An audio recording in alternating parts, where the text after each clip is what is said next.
வேதம் என்பது இருத்தலை உண்டாக்குவது என்று சொன்னேன்.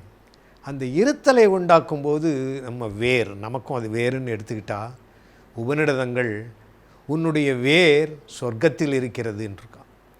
என்னுடைய வேர் சொர்க்கத்தில் இருந்தால் நான் தலையில தொங்குறேனா அப்படின்னு ஒரு வியப்பாக இருந்தது. அது வியப்படைவதற்கு ஒன்றுமில்லை.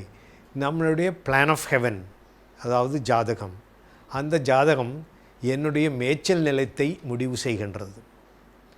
ஒரு மாட்டை ஒரு பெக்கடிச்சு கயிறு கட்டி விட்டால் எவ்வளோ தூரம் போகுமோ அது அந்த கயிறுனுடைய நிலத்தை பொறுத்து தான் அது சுற்றி வரும் இல்லையா? அதுபோல் உன்னுடைய மேய்ச்சல் நிலத்தை காட்டுறதுக்கு தான் உன்னுடைய பிளான் ஆஃப் ஹெவன். இதுக்கு மேலே நீ தாண்டிட்டு போக முடியாதுங்கிறது காட்டுறது அப்படின்னு சொல்வது உண்டு. எது எப்படி இருந்தாலும் இந்த வேர் சொர்க்கத்தில் இருக்கும்போது உன்னுடைய ஆத்மாவின் வீடு சொர்க்கமே. அது முக்தி அடையும் போது திரும்பி சொர்க்கத்துக்கே போய் சேரும். அதுதான் அதில் புரிஞ்சிக்க வேண்டிய ஒரு விஷயமாக இருந்தது. இந்த ஜோதிட சாஸ்திரங்கள் இந்த பிரபஞ்சத்தை 12 ராசிகளாய் வீடு அப்படின்னு பிரித்தாங்க. அப்படி பிரித்து கையாண்டார்கள். அதில் இருக்கிற ஒவ்வொரு வீட்டுக்கும் பிற்காலத்தில் அதுக்கு ஒரு பேர், அதுக்கு ஒரு அதிபதி, அதில் இருக்கிற கிரகத்தினுடைய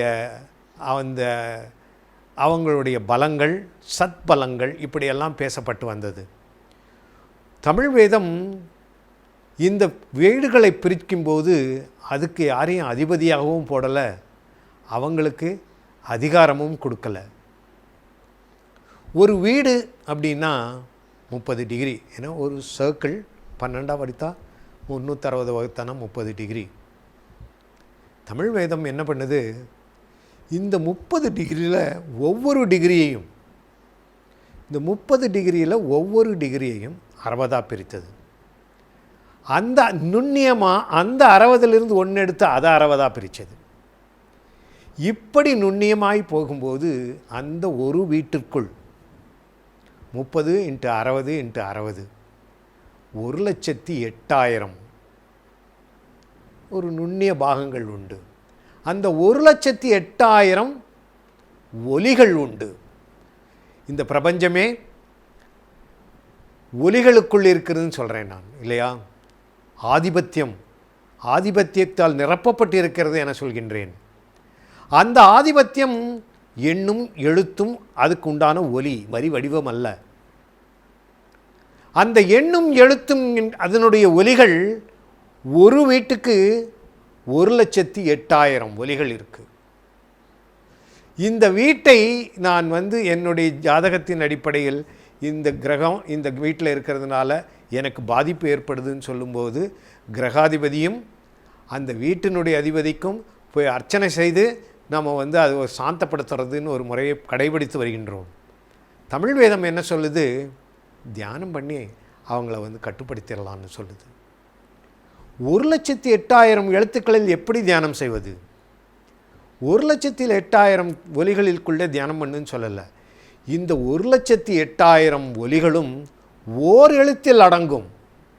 அந்த எழுத்தை தமிழ் வேதம் கொடுக்குது. அப்படி ஒவ்வொரு வீட்டிற்கும் ஓர் எழுத்து. அந்த எழுத்து, அந்த 12 எழுத்தை தெரிஞ்சு வச்சுக்கிட்டா 12 எழுத்தில் நீங்கள் எந்த கிரகத்தையும் எந்த ஒரு புக்தியும் இல்லை ஒரு தசாந்த நிலைகளையும் நீங்கள் கட்டுப்படுத்த முடியும் அப்படின்னு தமிழ் வேதம் உங்களுக்கு சொல்லிக் கொடுக்கும். அந்த ஒலிகள் என்ன, அதை தியானிப்பது எப்படி, இதுக்கும் சொல்லிக் கொடுக்கும். இன்றைக்கி அதை படம் போட்டு காட்டுவாங்க. இந்த இதில் ஸ்க்ரீனில் அந்த 12 வீடுகளை போட்டு ஒவ்வொரு வீட்டுக்கும் ஒன்று எழுத்துங்கிறத இப்போ நீங்கள் பார்க்கலாம். குறித்து வைத்துக்கொள்ளுங்கள்.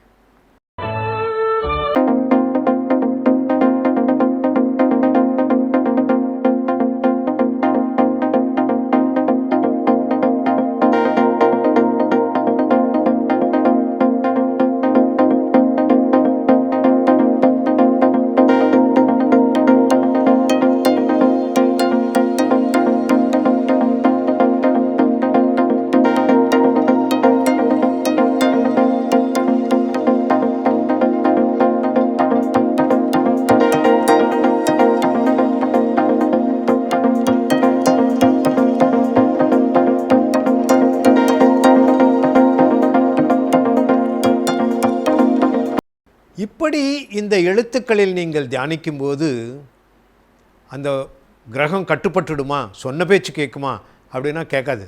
அது அதனுடைய கடமையைத்தான் செய்யும். அது அப்படியே எடுத்து இன்னும் நமக்கு வேணுங்கிற இடத்துல எடுத்துக்கொண்டு போய் வச்சிட முடியுமா நம்ம தியானத்தில் அப்படின்னா அதுவும் முடியாது. பின்ன என்ன தான் முடியும்? கட்டுப்படும், அவ்வளோதான். அதாவது அடி வாங்குறப்ப முதுகில் வந்து தலையாணி கட்டிக்கிற மாதிரி கட்டுப்படும். அது வந்து உங்களுடைய தியானத்தில் அது கட்டுப்படும் போது அதை வந்து நீங்கள் பிரீத்தி செய்கிறீங்க, அதை சந்தோஷப்படுத்துகிறீங்கன்னு அர்த்தம். அந்த சந்தோஷப்படுத்தும் போது அடி வந்து ஒரு தட்டி கொடுக்கறதா மாறலாம் இல்லையா? இப்படி அங்கே மேய்ச்சல் நிலத்தில் இருக்கிற ஒரு சின்ன சின்ன செடிகளோ கல்லுகளோ உங்களுடைய மேய்ச்சல் நிலத்தில் உங்களுடைய மேய்தலை அது தடுக்காது இல்லையா? அந்த மாதிரி தான்